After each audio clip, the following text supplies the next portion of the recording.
one on the top here. So you can take like 3 jerrycans, which is 20 liters each one. So they're gonna get like 60 liters of water in the bicycle. No, these are just decoration. Are the caps of the water bottles and soda, yes.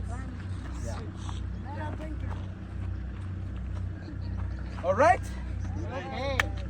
Happy room now. Sawa, sawa. Yes, sawa, sawa. Yeah. Sawa, sawa.